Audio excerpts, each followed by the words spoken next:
Hi, everyone. Welcome to our live interview today, and thank you for joining us. It's great to see leaders tuning in from across regions, sectors, and disciplines. My name is Bhuva Shakti. I'm the Chief Ethics and Culture Officer at Women in AI, and I'm really glad to be joined today by Ayca Ariyoruk from the Center for AI and Digital Policy. Women in AI is a global nonprofit working to advance inclusive leadership, responsible innovation, and ethical governance in artificial intelligence.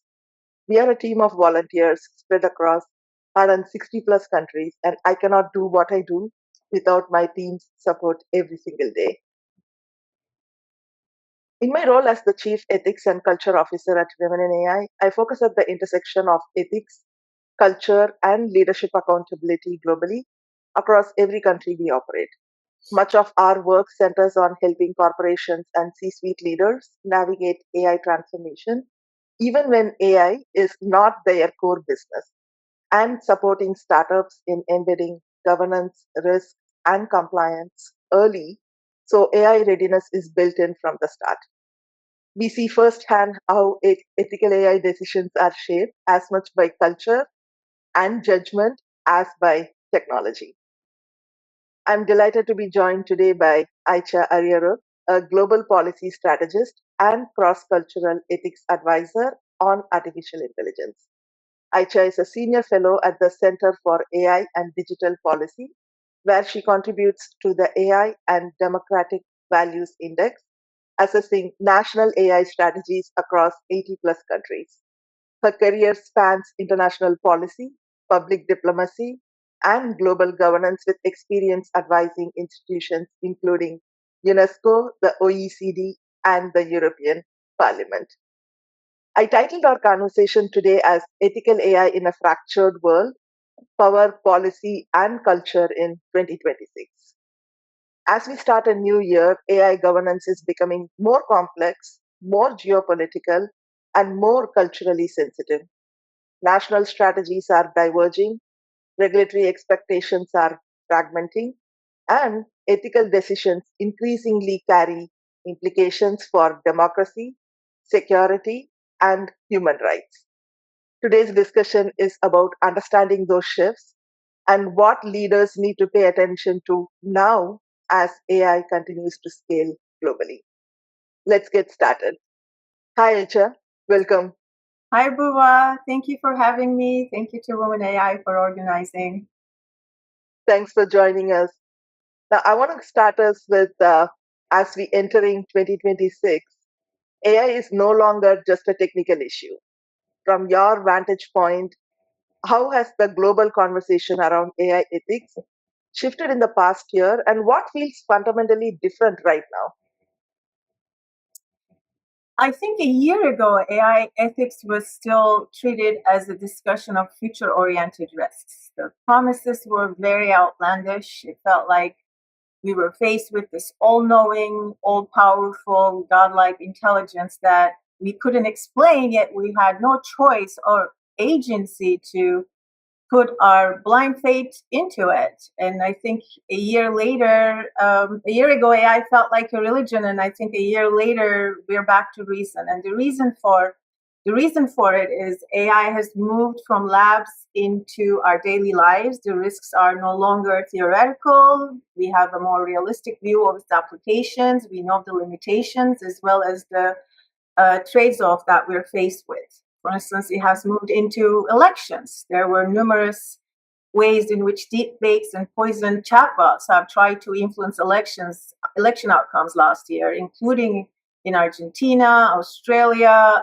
Germany, Ecuador. As a matter of fact, I was in Buenos Aires during city elections last year and was preparing to give a presentation to speak on AI risks and AI risks, including risks on elections and democracy. And 2 hours before, 2 hours before the polls closed, the news started circulating that one of the leading contenders was dropping out of the race and supporting another candidate.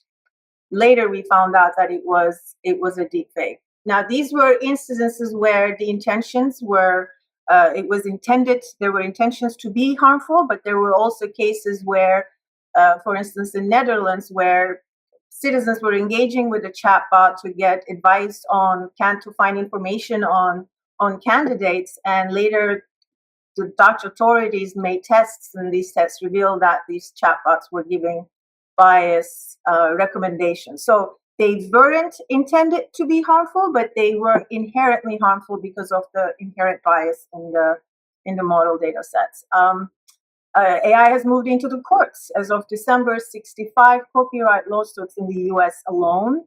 And then, unfortunately, several tragic cases involving teenagers who died by suicide after developing intense, intimate, and abusive relationships with chatbots. That led to lawsuits alleging that platforms are designed to be dangerously addictive and lack sufficient safety guardrails to protect minors. AI has also moved into the way we conduct wars. In Gaza, for example, the use of AI-supported intelligence analysis and targeting tools have raised urgent questions about our commitments to the rules of war and our commitment to the protection of civilians. So I think what's fundamentally different is that AI ethics is no longer a value-add conversation, but it is now a must-have conversation because we know the risks are real. Yeah, it covers everything. It's not a workplace issue or a policy issue anymore. It affects our children, our families, communities, how we run our day-to-day personal lives and our business lives. So thanks for sharing those examples. Those give a view of how broad this problem is, and the AI is not a vertical anymore. Rather, it's embedded into every single aspect of every industry as well as lives of people and communities across the world. Now, in Absolutely. your experience, definitely, having worked across policy, diplomacy, and technology for decades, how do you think cross cultural experience is shaping ethical AI and governance today? Not many people think about culture when it comes to technology and policy, but we are ethics and culture team in AI. That's what I lead at Women in AI as well. So, why do you think cross cultural experience is important? Working cross cultures definitely expanded my context window to the world. So when ChatGPT was first introduced as a service to humanity, my first reaction was, which humanity? AI is a cross cultural technology, and the problems. I think it became quite clear and quite fast that the problems that the Silicon Valley, there was a mismatch between the problems that the Silicon Valley was proposing to solve and the problems that matter to the majority of the humanity. So I think that's why that the development and the governance of AI needs to be inclusive of all cultures that are going to be impacted. And then that explains why the third AI summit taking place next month is going to be in India. And that's why I think the UN was so quick to act towards establishing an international scientific panel on AI.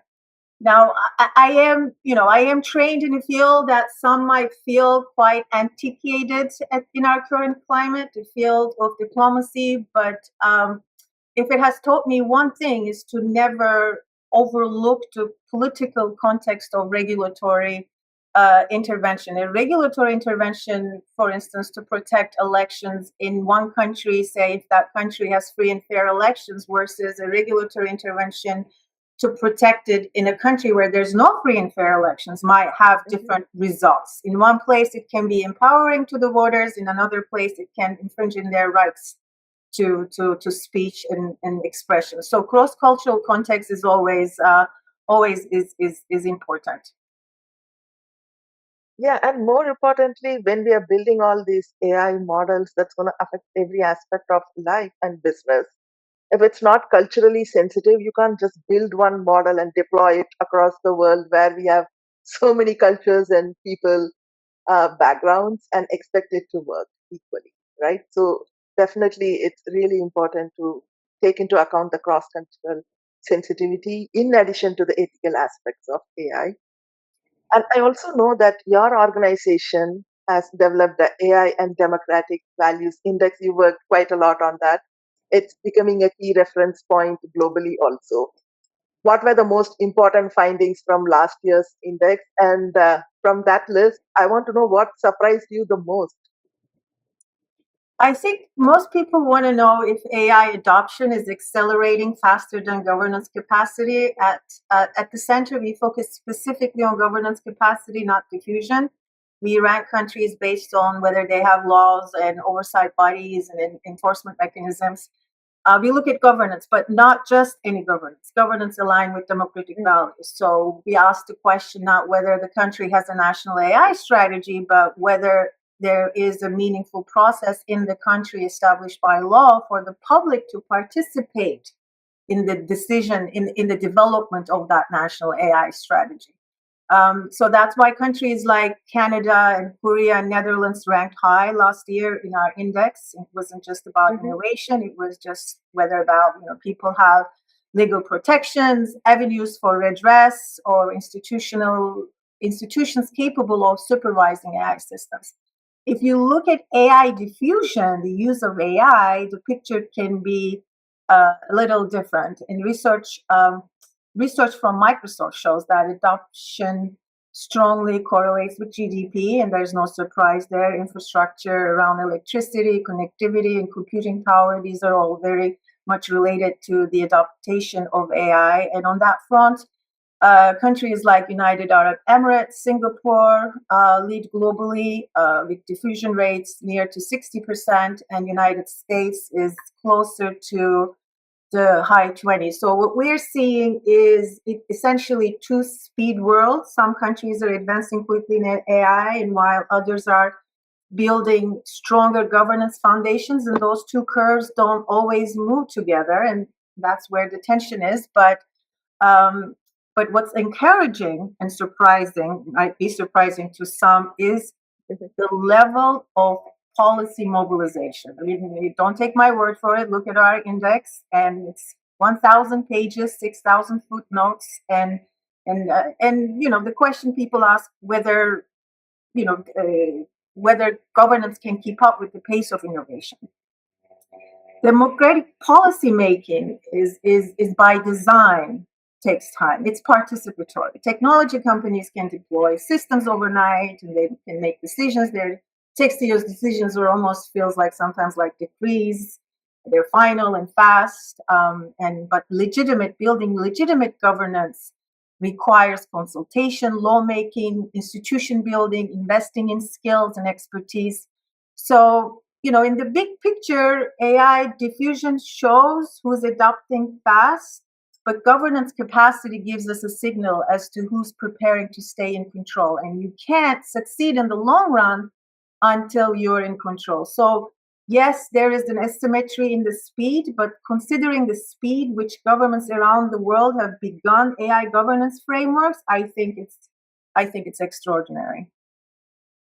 Yeah, and like you mentioned very clearly, you can deploy innovation and expect it to work, but unless people participate at scale, they come back to it, they are inspired, they ask for more, your innovation is not going anywhere. So it's really important to deploy AI along with the policy principles that are more democratic. In this sense, we mean people participating in it and encouraging and scaling it, right? That's true. That's true. Yeah. No, thanks for sharing that. And then I just want to also quickly check in, since you have broad global experience. Assume you are taking a tour of the world at the moment. Where all do you see AI policy and regulatory trends? What are the major shifts that you are foreseeing at the moment in 26 and beyond? Let's take a world tour. So, I mean, there's clearly the fear of missing out. Is you see that around the world, that there's that economic ambition and is moving maybe faster than democratic safeguards. But there's been some really promising moves. Italy, for instance, last year became the first EU country to pass a national AI law. They adopted domestic AI legislation aligned with the EU AI Act, around aligning with all principles around transparency, human oversight, sector-specific rules for healthcare, employment. These are sensitive areas. China has moved into enforcement in consumer-facing AI applications. Companies are already started receiving fines, for instance, for collecting information without consent. There have been delays in the EU requirements taking effect. That's true, but I think it is sort of all for the better. It's not the matter around. It's not a question around the principles, but it's really about the mechanisms for enforcement. Gulf countries in the Middle East, United Arab Emirates, Saudi Arabia are very ambitious. They have invested in their own large language models in Arabic. Saudis are investing in international cooperation in the region. So is China. There is a lot of investment in terms of, we see this regional positioning, international positioning for leadership, and that leadership is around, usually for rules, for around Yeah. principles and shared values. Um, Latin America, Chile was the first country to sort of participate in UNESCO's readiness framework. Brazil, Cuba, Mexico follow. They also, Mexico, Uruguay, Argentina, Costa Rica, they also participated in the negotiations on the first AI Treaty on Human Rights, what we refer as the Council on Relations, Council of Europe's International Treaty on AI. Some might perceive it as a European effort, but if you really look at it, Yeah. these are very internationally, universally applicable values on both on human rights and both on the technology that any country can make it their own. So what we see is, I think, across very different systems, governments are trying to assert oversight and control. The question, I believe, at this moment, governments are no longer asking, should we regulate, but they're asking, how do we stay competitive without losing control? Yeah. Yeah. So staying competitive, but there should be some control. And also, like you rightly also mentioned, some of these regulations, if you don't live there, maybe it doesn't impact you. But if you operate a business, if even one of your customers is in one of these regions that are regulated, by default, your organization is also going to be impacted by these laws, right? So these are like shared principles.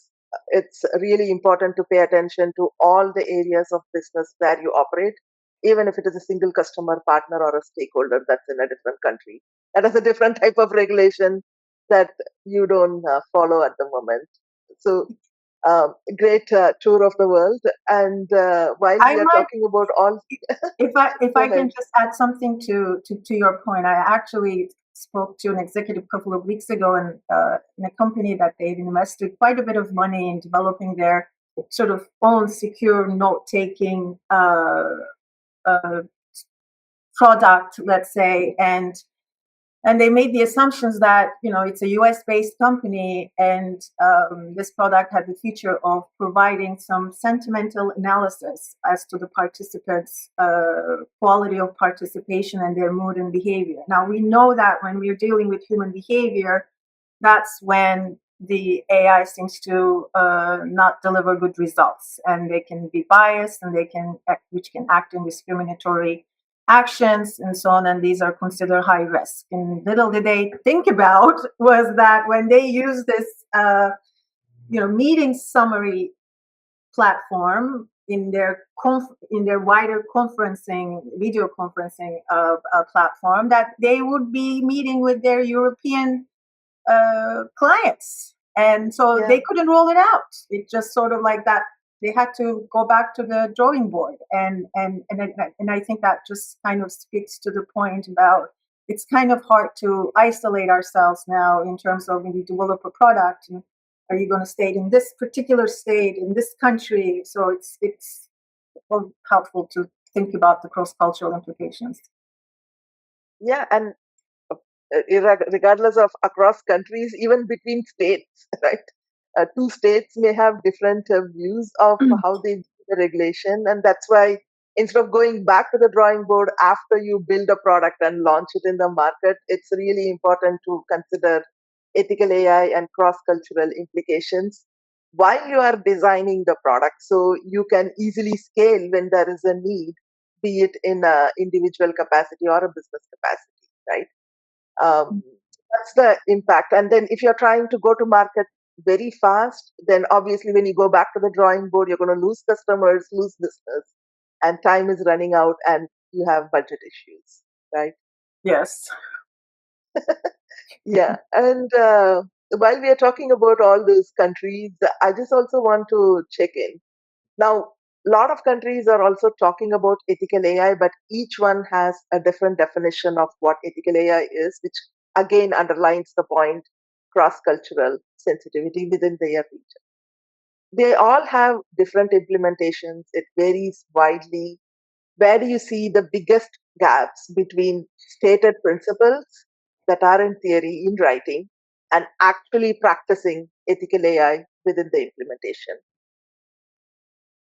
I think one of the biggest gaps that I'm seeing between principles and actual practice is around red lines. And I Mm. would, you know, I think that my opinions have quite evolved on this, and then I'm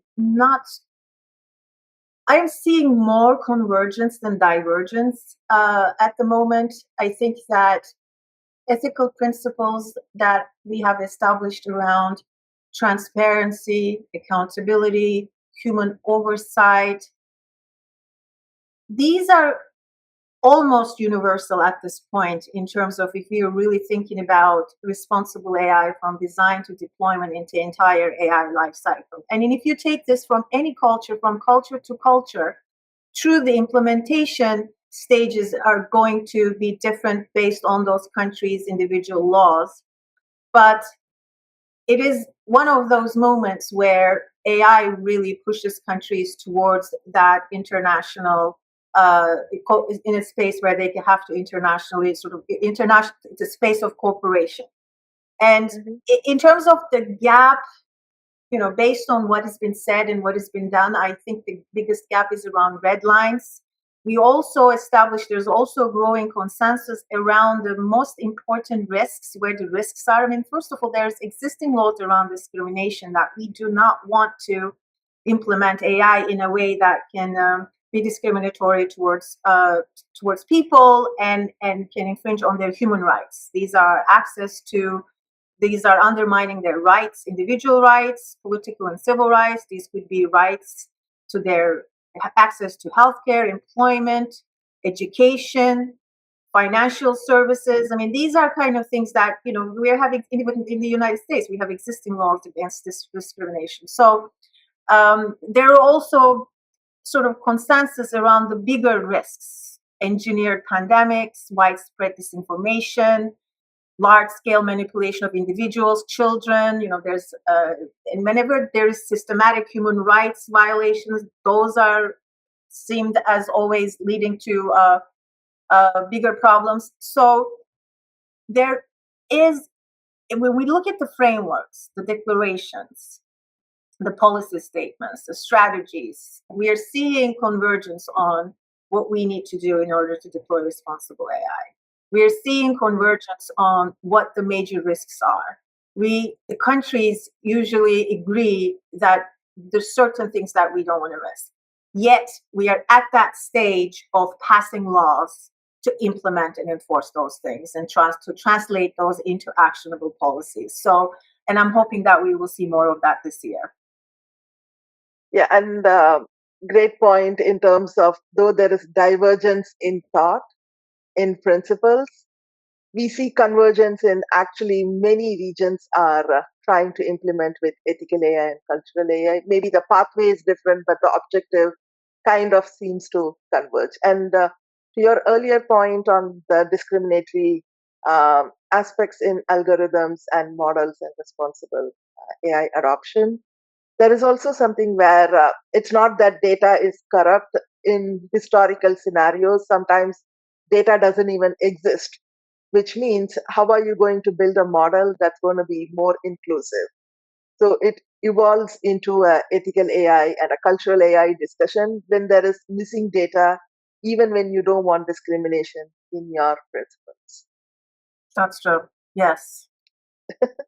Yeah, and in terms of governance, I just want to take a quick look at the high level governance of AI, ethical AI. You rightly mentioned we see global convergence on AI standards. But we also earlier spoke about a more fragmented region specific future. I mean, how can we balance the approach between global convergence on AI standards while also still continuing to maintain a region-specific future? Help me understand that. So, I mean, I think it's really tricky when we're looking at a cross-cultural perspective. That one way we want to be able to appreciate the differences and nuances. On the other hand, we want to also act on existing principles and declarations and the rules that have countries have agreed on the universality of certain values, and those are human rights.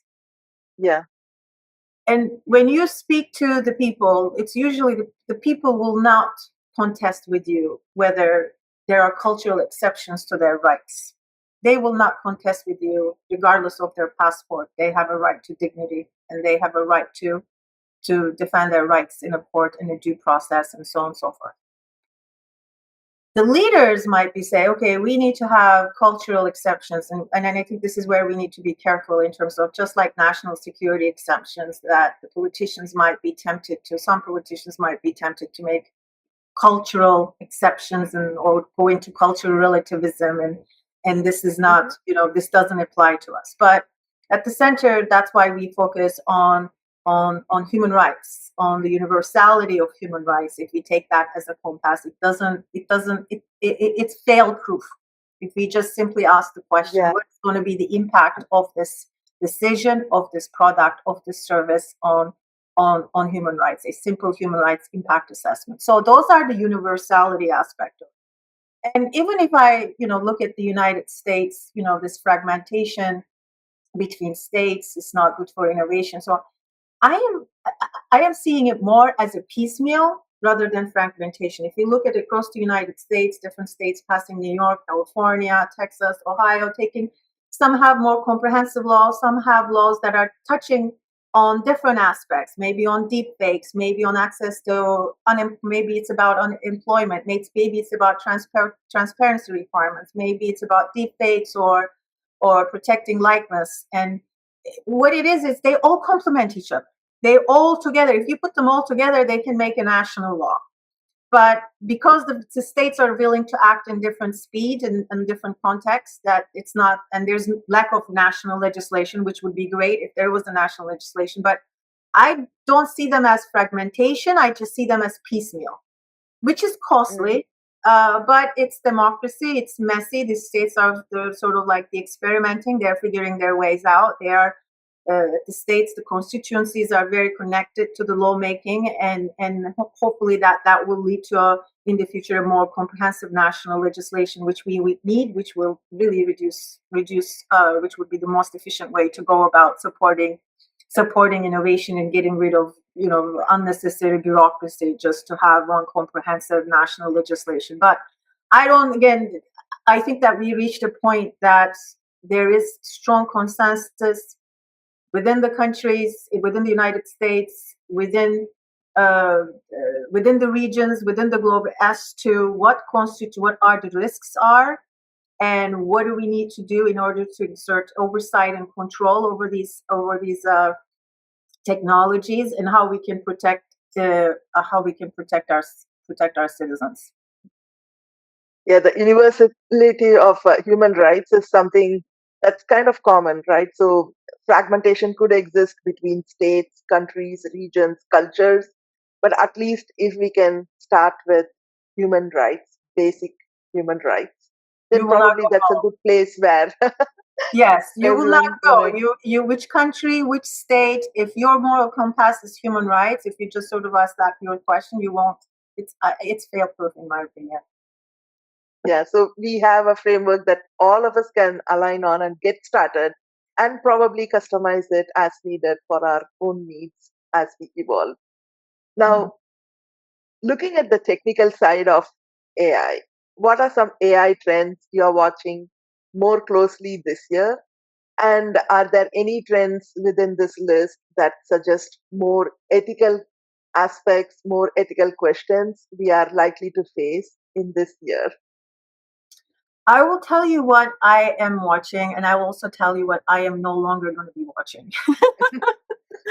I think for me, I think the biggest rapture, if I might use that word, I don't know if you heard about the Canadian Prime Minister's speech in Davos, where he referred Yeah. to break away from the old international rules-based order as a rapture. It was just not a transition, a rapture. And I felt like maybe the AI industry had a similar rapture with the departure of Meta's chief AI scientist, Jan LeCun. And you know, I know he wasn't the only one that was speaking, um, pushing back against the large language models as a way to artificial general intelligence or super intelligence. And there was a lot of pushback from the academia as well. He wasn't the only one. But I think Yeah. when someone from the industry breaks out and dissents and now is able to speak freely about the limitations of large language models as a way to pursue intelligence, because it just sort of LLMs have just captured our imagination on what intelligence means. And this has bigger ethical implications, because if we define intelligence, the way we define intelligence is about how we set the problems we want to solve.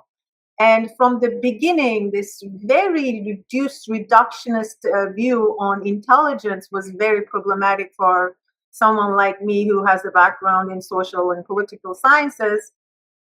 It's because it has sort of shifted our efforts and attention from what we are capable of and how we are going to invest our resources. So he is now talking about, he and among others, he's not the only one. There are academics that are talking Yeah. about world models. I'm not suggesting that I understand all the technical details and I am not saying the world models are the way to intelligence, super intelligence. By no means, I am in no position to suggest that. But what I'm saying is it's good to have diversity. It's good to have acknowledge the limitations of LLMs. It's good to have at least recognized, and what he does with word language models is recognize the limitations of text as our ability to solve problems.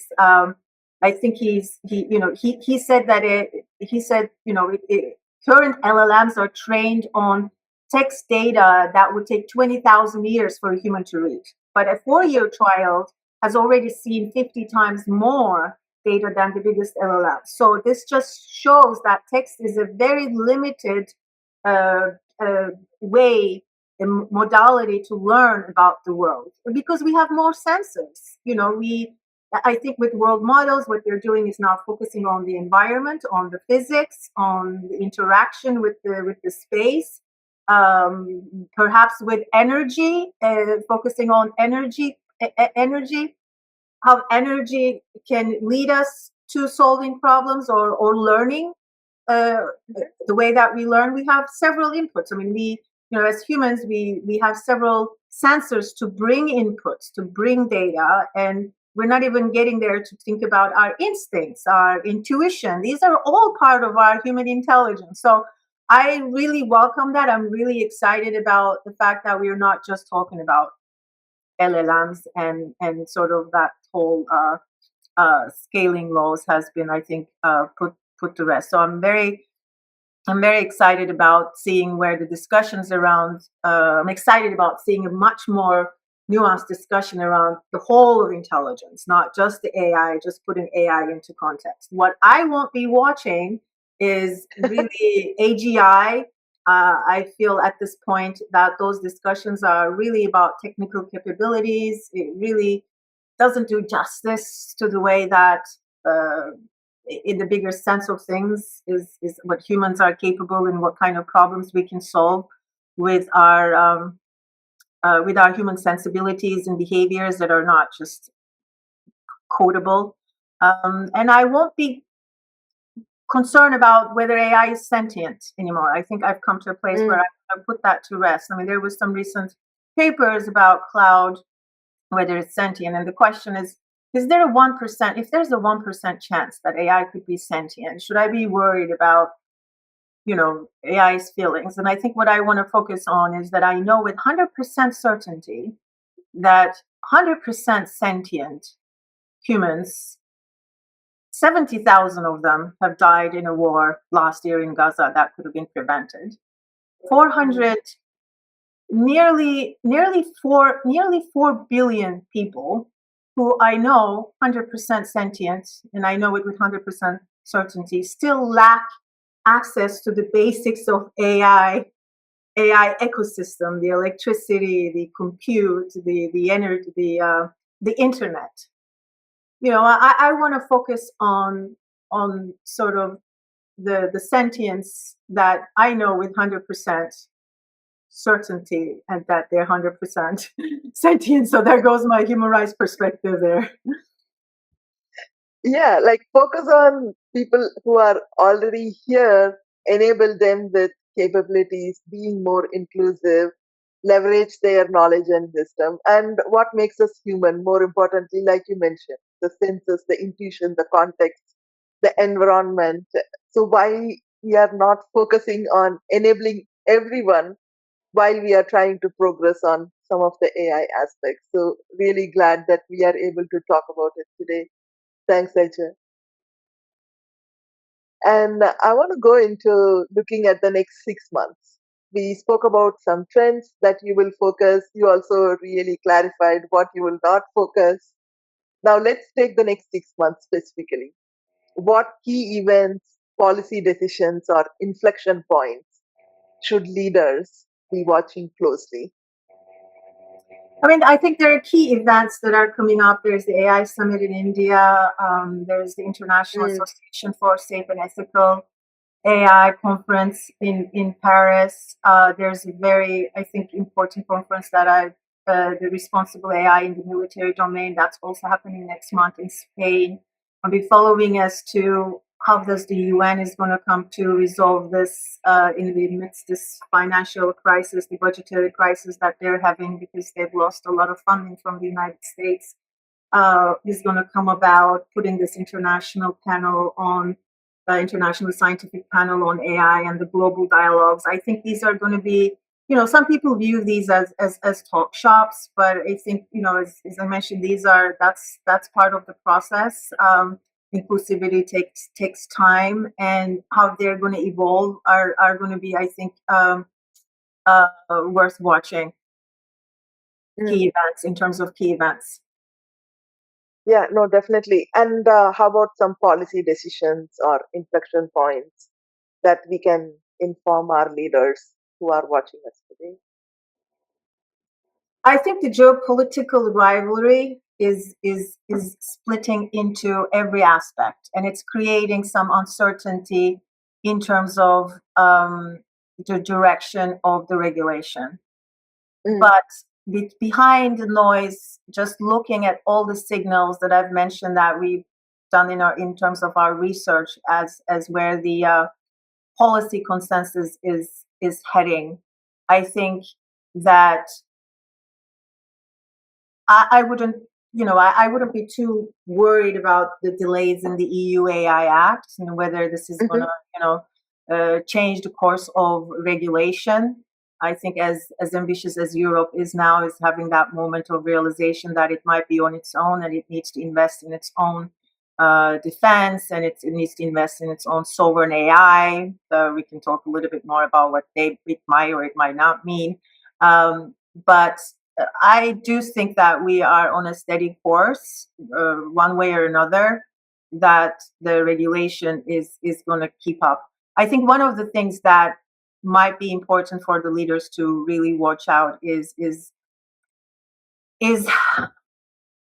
as looking to scale globally, and as you might start hearing words such as harmonization of norms and Mm, rules, and that harmonization shouldn't be really about um, meeting at the lowest common denominator or lowering the standards, but really preserving the highest standards, the looking for frameworks that travel, that are flexible to absorb cultural variations, but at the same time will protect and advance uh, human rights everywhere.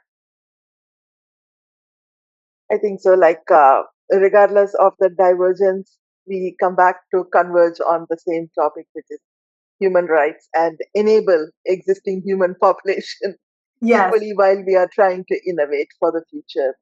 yes, And since the start of the conversation, we have been seeing examples repeatedly coming into an understanding that ethics cannot be separated from culture. Now, how should leaders think about cultural assumptions that are embedded in AI systems, especially now that those systems are scaling globally or sometimes regionally or within a continent? I mean, I think that the way that I look at the ways, I mean, engineers have a different way of dealing with minimizing bias or mitigating bias in data sets. There's certainly engineering solutions. But I think that when we're really talking about generative AI in particular, if it's not sort of like rule-based AI that we're familiar with before generative AI, bias is our default, just like in the humans. It doesn't. Mm, There's no unbiased human. We all come out with our own uh, set of features that really reflect on our history. And when we talk about generative AI, language, particularly itself, encodes culture. It has history. Reflects power structures. So my assumption is dealing with the systems to scale globally, just to know that there are cultural assumptions. The bias is the default. It's just sort of baked. Now what we can do from there is to be aware of our biases. So just as when I look at myself, can I say I am bias free? No. But what I can say and what I can do is I can gain awareness around my biases so that I stop myself acting on my biases, which will then lead to a discriminatory outcome. So I think that's the awareness level, is that we have to be culturally aware to be able to be aware of the cultural assumptions and biases. Now, language is very important. We know that there is a lot of effort in terms of diversifying the language, the data sets of those large language models. Switzerland has launched, and I think multi-language data language model, open source. UAE is also launching an open source one. I mean, these are all open source models yeah. with the aim to increase collaboration. We just have to be very sort of culturally aware and culturally intelligent. And that cultural intelligence is not something that we can count on AI for. It has to be human intelligence because it involves our emotions. Cultural intelligence is, at the end of the day, it's emotional intelligence. And we have to really tap into our own self-reflection and the kind of intelligence that we're not going to be able to, the kind of advice that, in some ways you can maybe perhaps engage in a conversation with a chatbot around culture, emotional intelligence, and help you gain awareness. But these are, again, kind of things that I think we might need to invest in the human resources part of the AI investments. Yeah, it's integrating IQ and EQ. And we are Yes. not looking for 100% unbiased, non discriminatory solutions because humans carry bias, sometimes implicit or unconscious bias. And sometimes it could be culturally different. What may seem biased to one person may not seem the same to other persons. So that's why the global dialogue is important. And you rightly pointed out also, maybe we can solve at the engineering level, but we have to also think more top down along with the bottom up engineering approach. Leaders should be able to bring that culture in their organization, in their workplace, in their personal communities, so that while we are expanding the technology and the engineering aspects, we are able to build a culture that kind of brings awareness, not necessarily never have it, but brings awareness and takes steps to fix it, iterate it, improve it on an ongoing basis. So I It's think an that's my ongoing business. understanding. Yes, just as you said, it's an ongoing business Hmm. to self-reflect and apply critical thinking around everything that ties to our culture, our identity, the relationship with our the relationship of our emotions and its impact on our decision making. I mean, we are under this impression that emotions makes us um, compromises our ability to think critically. On the contrary, emotions are part of our decision making process. And Hmm. when we deny it, we can find ourselves in a position where we're not acting rationally. Actually, if rationality is acting in a way that maximizes your self-interest. And in a country, it could mean that acting in a way that maximizes your national interest. So we have to reflect on the way that emotions get into the way, so that when we are aware uh, when they're overlooked, then we can act in, and when we are isolating emotions from that decision where they can be helpful. Compassion can be a very, very powerful intelligence future, because it can solve problems. It can solve the unsolvable problems in the most efficient way. But we won't tap into it. Why? Because there is this stigma around it that Mhm. somehow it's been decided that it's it conflicts with our pursuing our maximizing our interests with our logical train of thought. On the contrary, logic emotions is part of it. So denying ourselves or we are what we are in human is not where we want to be. We want to cling to a place where we Yeah. tap into our own sort of like superpowers and intelligence that makes us way more powerful than we think. I don't know how we got here, and I forgot your original question. Yeah, denying our emotions, intuition, senses, the context in our decision making Yes, is actually trying to let go of partly of who we are as humans, right? I yes, couldn't agree more. That's why ethics and culture should integrate and exist together, regardless of AI as a technology. There could be another technology tomorrow, but ethics and culture are here to stay, regardless of the technology evolution that's happening that's today. true. Yes. Yeah, and we started with global policy, democracy. We spoke a lot about human rights. We also touched upon the governance, the compliance, the regulatory aspects. We also spoke about risks, and we also spoke about ethics and culture being integrated and the emotional aspects of it. Now, I want to talk to you about your personal um, level question, which is what keeps you awake at night when you think about the long term risks of AI, personally, from your perspective, especially what issues concern you the most over the next decade? So I have a personal bias. My bias is having studied war and peace and conflict resolution and conflict prevention for over 2 decades. What really keeps me awake at night is the convergence between the military and the tech industry. The Mm, AI industry last year has joined the military, literally meaning that they are uh, meaning that the tech companies that previously had all these ethical guardrails against uh, being used for military purposes quietly have abandoned them and now started cooperating with the military. The largest spending on AI by the US government is on war, to reflect the name mm, change of the Department of Defense to Department of War. It's 1 trillion budget. And it's not just a change in name, it is reflected in its strategy or lack of it.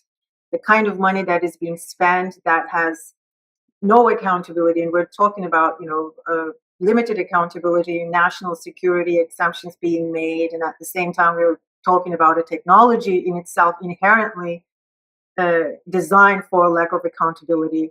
Um, if you don't have a deliberate strategy for cooperation, then we are destined for war. I don't want to be sound alarmist, but that's what worries me. I know and I can see that AI is perfectly positioned to put us on mhm. a path for cooperation. Just look at the 5 layers cake of Jensen Johans, the NVIDIA CEO, has mentioned the 5 layer cake. No country controls the full AI supply chain, energy, chips, infrastructure, models, applications. We AI companies need the markets. The markets are healthy, and if the world, there's no healthy markets in war-torn countries. We need the Yeah, corporation to around the AI supply chain. We need cooperation for healthy markets for the products and services. It's a no-brainer. I don't know how we have found ourselves in a place where all of a sudden, this competitive advantage, which really was came up to solve a structural problem in capitalism, is That's why I have sort of the cooperation around AI. To this, AI has been put into question right now. Is the globalization, and globalism is not working for certain countries. Of course, there are losers and winners, but you fix it. You don't just throw it out of the window. So AI gives us all the reasons to cooperate, but I feel like we are on a path. We have chosen a different path towards escalation, towards isolationism, towards just building more and investing more in weapons. I'm all for modernization of the military and having a good, healthy, robust military. But the whole idea behind the peace through strength so-called strategy is that if you build up, then there will be deterrence. The countries will be deterred to attack you, but that assumes the power balance to be able to have a deterrence effect. That you have to be able to have a good projection or where your adversary's powers lies. With AI, the power is so diffused. Drones are cheaper by the dozen, and how do you measure Yeah. the power of the AI on the model on the models? It's just sort of like neck and neck. Who is first? Who is less? Last year China is first. This year US. I mean, which part? Which benchmark? So the AI is diffuses the power, and it's a very it doesn't have that deterrence effect. I don't know you're gonna in what way, in which way, if you have the most powerful model, that you're going to deter another country from it. So there is a lot of I think critical thinking that needs to be applied in the where AI and military is coming together, and that's sort of what keeps me awake at night, if you ask my personal opinion. Yeah, I personally share your concern also. That keeps me awake at night also. And I'm not even thinking about the next decade. It looks like it's here, it's 2026. Not even thinking about after effects after, let's say, 5, 6 years. And I can see that we are kind of coming up time. So I just want to ask one last question to you as we look ahead to 2026 and beyond. What advice, even with so much disruption and innovation happening, there are opportunities and challenges, risks, and other opportunities for human rights. What advice would you offer to executives, policymakers, and technologists who want to lead responsibly in their individual capacity in this increasingly complex AI landscape? I would say don't take democracy for granted. We're one election. It turns out we're one election away from our most trusted data in the government to be turned into the hands of a guy with a chainsaw, then it turns it into a guy like an 18-year-old and gives access to our social security or whatever data that we have. And then we're just, maybe one election away from that data to going in the hands of a state the police state. We want human-centric AI, I think, for a reason. Human-centric AI is going to be the one that is going to create markets. Hmm. Human-centric AI, if you had to choose between human-centric AI and state-centric AI, I think as business leaders, is your best bet is human-centric AI. Human-centric AI, don't take democracy for granted. And I would follow as to how the general public starts relating with AI. As they start connecting the AI to their daily lives and how it impacts them, I think it's going to get more and more profound in the election debates. As we have elections and conversations with our um, with politicians who are running for office, we're going to start perhaps hearing questions around how is the AI going to affect my job? Is the AI, okay, introduce efficiencies? Is the cost of my healthcare now going to reduce and the quality is going to increase? Yeah. Um, so these are sort of like the real questions. Once people start making those connections, I see the parallels in foreign policy. Sometimes it can be really hard to bring people in constituency in foreign policy issues because they feel somewhat detached. And I think that last year AI was still in that place that people haven't connected the questions around AI on their daily lives, but we're going to see that increasingly, and how that affects them. I think that's where the applications are going to lie. That's where the demand is going to come. Solving real problems that people care about, that really solves the problems for them. So if you are really connected to, if you're really listening to the public opinion, if you're really connected to the people, to their needs, then you're going to be able to come up with applications that solves problems. And secondly, I would say, I was thinking about this with the agents in terms of trust. While trust makes sense for the markets, just thinking about agents. If we're going to have to trust agents, if we're going to, the financial application in the financial industry, if you think about an agent, you have to trust an agent with a credit card and give access to our banking information, and they're going to do shopping. I mean, the trust that it takes to be able to do that, not just the security aspect of it, but building the trust around that transaction is going to be the key. And the only way you can do this is by true strong governance. So I just think that, this year hopefully will be the time we're going to put to rest this innovation versus regulation question. Is this just not going to be the case? The question is going to be, how do we stay competitive without losing control, and how do we build trust with our customers? Definitely. And I think my takeaway is human-centric AI, trust beyond just security and privacy, and also more like we already mentioned, human rights is basic. Let's build on top of it, maybe customize per region and culture, but try to adopt ethical AI and cultural AI principles way ahead and not try to go back to the drawing board when you are already halfway in your business or project or whatever you're trying to pursue. I agree. Thank you. I think we are kind of up at time at the moment. I just want to thank everyone for spending their time with us today. And I appreciate very thoughtful perspectives and examples and case studies that you shared, Ayca. So it's not a single point discussion, it's a global discussion with so many examples of things that we see evolving on a day to day basis.